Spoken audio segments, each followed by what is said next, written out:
Could you please introduce yourself and talk about how you ended up where you are now? Sure. I'm Hannah Whitmore. I am from England originally. Well, I'm here at the moment, I guess. So I did my undergrad and PhD at the University of Surrey. My specialty was in medicinal chemistry, and then my PhD was in natural products and synthetic organic chemistry. And then I applied to Harvard Medical School for my postdoc and joined Scapland's Eye Research Institute. And I focused in diabetic eye disease and treatments for that. How can we stop it? What's going wrong? And then COVID happened. I got stuck in England. I thought my life was ending in America, so I was looking for other options. And so I started sort of applying for other jobs, was part of the Harvard GSAS group, and they organized seminars. And one of the seminars they organized was with Morrison Foerster, who is a patent firm. And they came and they did their Zoom webinar, and so I learned about the firm, applied to them. And about a year later, I got the job. Couldn't stay in America, had to go home. So now I'm back in England.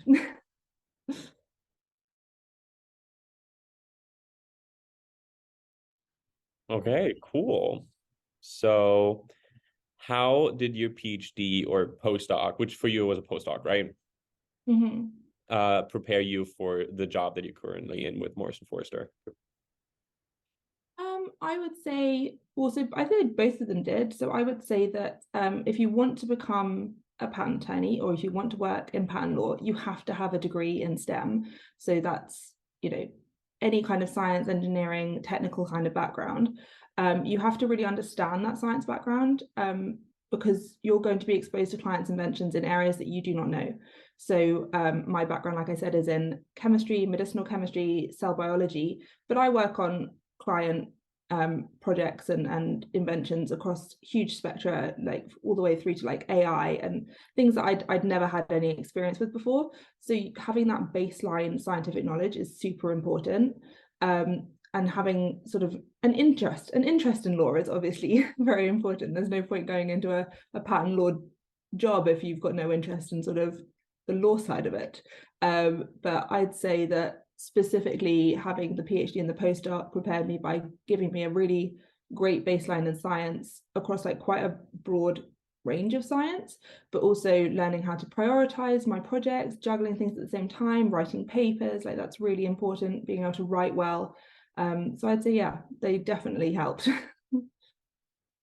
So I saw that you have previously also worked in a technology and transfer office. Is that correct? Oh yeah, I did. Yeah. Sorry, I stalked a little bit. Anyway, so I was just trying to figure out, if you look back to your PhD and postdoc and your work already with the patent attorneys, I guess of the university probably is where it was. Yeah. How do you value like the PhD and the postdoc compared to your experience already with the patent office in what you're doing today? Like what gave you more, or which experience, I guess, was important for which part of your job today? Okay. I would say, so yeah, I worked at the tech transfer office. So my university, most universities have technology transfer offices. So I guess if people don't know what those are, they help, professors, postdocs, PhD students take their inventions and potentially spin them out into companies. So I guess it's not necessary. Like I did it because I was interested in it and I got paid. And as a PhD student, I'm sure everyone knows you don't get paid particularly well. But it was super interesting to sort of see it from the other side. So I was obviously coming into it as a researcher, somebody that was doing the science and thinking, everyone thinks that everything they do is the coolest thing ever. And it is. Like everything that you do is the coolest thing you're ever going to do.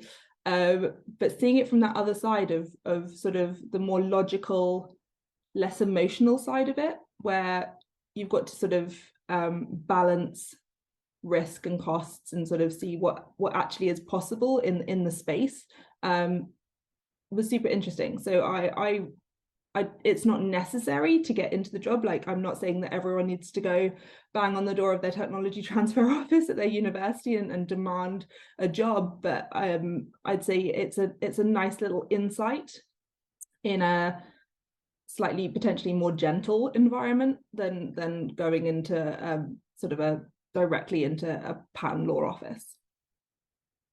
Okay, cool. So it was more like a preparation experience, like slowly getting into all the patent stuff and technology transfer, Yeah, rather being thrown in the cold water. yeah, so it sort of gives you like a little taster, because you're the midpoint, right, between the academic and the actual attorney. So you are the person that has to filter everything the academic has said and sort of pass over the essential knowledge to the attorney.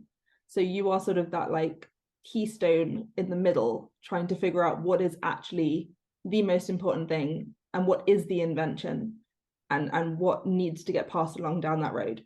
So it's sort of a fun sort of in-between space that you don't always get to see. Like even from my current job, you don't always get to see that.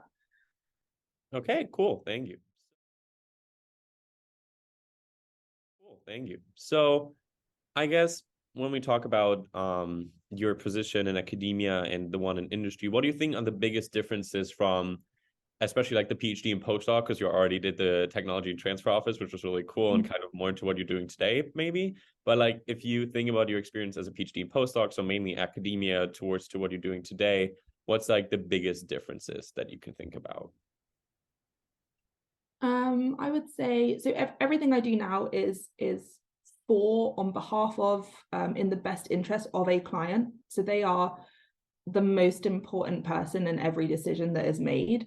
The science isn't yours. So when you're coming onto a project, you have to, if it's something you've never looked at before, you have to really get up to speed very quickly, and you have to be really curious and diligent about finding out what is actually important to know to help your client, because we all get sucked into black holes of reading papers and figuring things out, and being able to sort of prioritize, actually know what do I actually need to read in order to figure out how to best serve this client. That's a skill that you end up having to sort of learn on the job.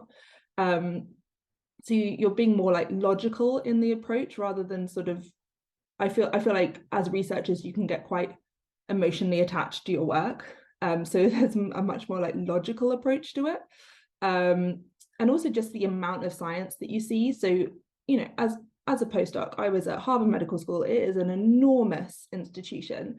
There is so much research happening. But I was at Scapin's Eye Research Institute. So I saw my work, my colleagues' work, sort of institutional work, but you don't really ever see like the broader picture. Whereas in this kind of job, you see the breadth of science and the breadth of cool discoveries that you are seeing on it. It's fascinating. It's really interesting seeing everything that people are coming up with that nobody else is going to know about for like at least the next year. So I think that's really cool. That indeed is very, very cool. So if someone, let's say, gets as excited as I am right now, or as you are about your job, what do you think, or like, what should someone be interested in if they consider a career as a, I think for you, it's, is your title scientific analyst or patent attorney? So my title is Scientific Analyst. So that means that I am working in the patent group at my firm, but I have not passed the patent bar and I have not gone to law school in the US. So it's a title that is commensurate with the amount of exams I've done, basically. So that's how it works. And then I guess if you're interested in that kind of job, taking the patent bar before you apply to the job, absolutely not necessary. Firms are very happy to take people on with no legal experience. Like I had some in that I had worked for a tech transfer office and I'd done a couple of placements with the patent firms, but the vast majority of people that come into the profession are just interested in it. They enjoy writing, they enjoy arguing, they have an interest in the law, but they don't necessarily know anything about it, and that's completely fine. The real thing is that you should be really curious about science. Like you should want to know things about other people's science. That's the fun part of the job, is getting to see all of the cool stuff that people come up with. And if you're not curious about other people's stuff, if you're very focused on your own and your emotional connection to your work, then maybe this is not the right kind of job for you. But if you're curious, you've got great attention to detail, you can prioritize different projects and jump in on things to help out other people on different clients, that you've got no scientific background in that area at all, then yeah, I think this is probably a job that you should consider. Okay, cool. Cool. And then for the last official question, if someone is actually interested in like the patent attorney life or a scientific analyst and really wants to get to know all these different things that are going on in the world, what can they do to already prepare them? Because you already said that like you don't have to pass the bar or whatever, like you don't have to have any necessary experience. But doing their PhD and postdoc, what you did with the technology and transfer office, is there anything else that you could think of that people could do to prepare themselves for this kind of job field, I guess? I mean, if people are super interested in it, I mean, they should, you know, they could always reach out to the technology transfer offices, or sometimes they call them business development offices, and see if they've got any sort of placements available. I mean, that's certainly not going to be frowned on, to show that sort of like commitment to the topic, I suppose. But I mean, even little things like doing the MoFo Harvard biotech sort of patent course, doing signing up for office hours. So sometimes just emailing somebody at a patent firm and saying, hey, do you just have half an hour? Like, I know you're super busy. Do you have half an hour to just have a quick chat about where I am, what I'm thinking about, you know, potentially me moving into patent law? And we're very happy to do that. Like, MoFo are big on people signing up for office hours and just having like a half an hour chat with somebody to sort of see, you know, why they think they might be interested, or just sort of like having a chat about what do you do in a day, like what is your normal well, no one has a normal average day, I think I've discovered in this job, but what is your sort of normal average day look like, and what kind of things do you work on, and what kind of things do you discuss at work? So I see even something simple like, yeah, sending an email asking about an office hour, I would highly recommend, because it just gives you that little personal insight, and it's networking as well, right? Then you've reached out to somebody in a firm, you've got a name, you've got a connection, they know who you are, they know that you're interested, they know that you've put in that little bit of effort that maybe somebody else hasn't done.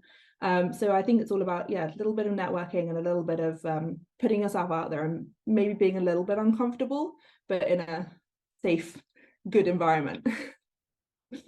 Okay, very cool. So I'm just thinking right now, because you've spent a lot of time in the UK and then in the US, and also I think so your technology and transfer office time, was that in the UK or in the US? That was in the UK. That was in the UK, yeah. So I was interested in patent law before I went to Harvard. I actually had a job offer at a different firm in the UK before I decided to go off to Harvard. I just wasn't emotionally ready to leave science and my science, I think, is the answer to that. I was still quite committed to it being my science.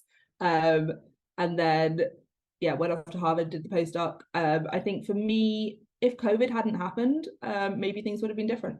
Couldn't tell you. Okay, cool. So talking about that, do you think there's any difference in being in patent law or in a patent attorney firm in the US compared to the UK? And what is your, I guess, opinion? Like, would you, if you would have the possibility to go back to the US and pursue the same job, let's say, I don't know if Morrison Foerster also has a branch in the US, but I suppose so. So when I applied, I actually applied for the Boston office of MoFo. So I was in Boston. I applied for the Boston office. That's where I was intending to go. And then getting visas to stay in America, not particularly easy, as it turns out. So I then got transferred to the London office, where I do not need a visa because I am British. And so I work in the London office, in the sort of IP litigation technology transactions group in the London office, working on US patent law. So yeah, it's a funny situation, but it's how it worked out.